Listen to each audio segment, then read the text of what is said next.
உயிர்த்தெழுந்த இயேசு கிறிஸ்துவின் வல்லமை ஊழியங்கள் வழங்கும் வசனப் பெட்டகம். இயேசுவே கர்த்தர்.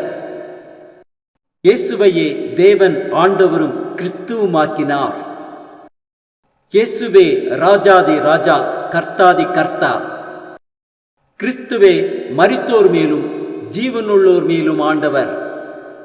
கிறிஸ்துவே போதகரும் ஆண்டவருமாயிருக்கிறார். வசனப் பெட்டகத்தின் இன்றைய தின கருப்பொருள் பொய். பொய் சொல்ல தேவன் ஒரு மனிதன் அல்ல.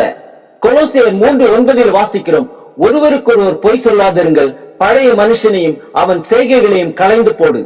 லேவியராகமம் 19:11-12 வாசிக்கிறோம், நீங்கள் களவு செய்யாமலும் வஞ்சனை பண்ணாமலும் ஒருவருக்கொருவர் பொய் சொல்லாமலும் இருங்கள்.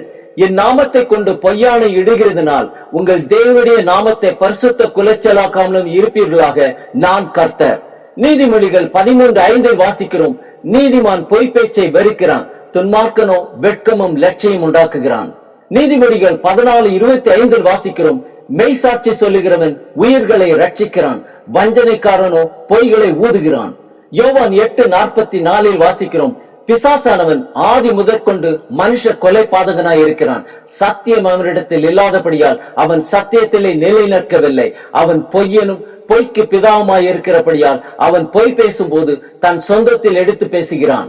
நீதிமொழிகள் 12:22 வாசிக்கிறோம், பொய் உதடுகள் கர்த்தருக்கு அருவருப்பானவைகள், உண்மையாய் நடக்கிறவர்களோ அவருக்கு பிரியம்.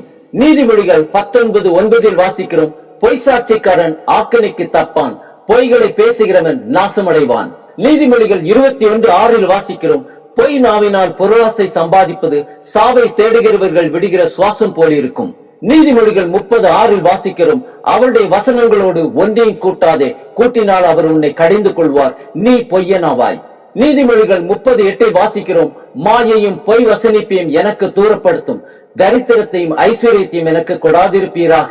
எரேமியா 50:36 வாசிக்கிறோம், பட்டயம் பொய்களை பிழைக்கிறவர்கள் மேலும் வரும், அவர்கள் பைத்தியக்காரர் ஆவார்கள், பட்டயம் அதன் பராக்கிரமசாலிகள் மேலும் வரும், அவர்கள் கலங்குவார்கள்.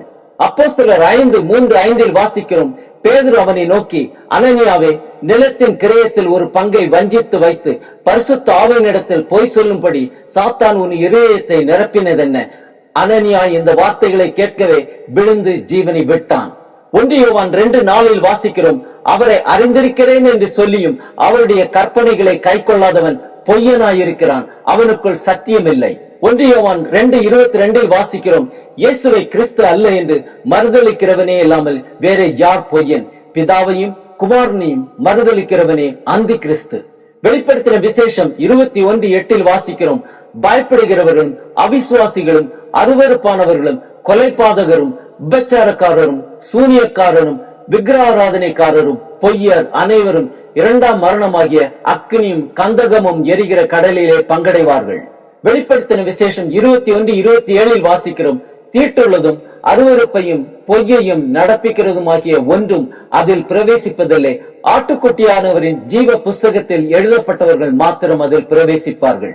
சகரியா 8:16-17 வாசிக்கிறோம், நீங்கள் செய்ய வேண்டிய காரியம் என்னவென்றால், அவனவன் பிறனோட உண்மையை பேசுங்கள், உங்கள் வாசல்களில் சத்தியத்துக்கும் சமாதானத்துக்கும் ஏற்க நியாயம் தீருங்கள்.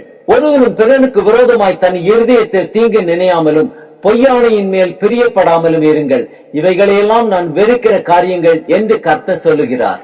எபேசியர் 4:25 வாசிக்கிறோம், அன்றியும் நாம் ஒருவருக்கொருவர் அவயவங்களாய் இருக்கிறபடியால் பொய்யை களைந்து அவனவன் பிறனுடனே மெய்யை பேச கடவன்.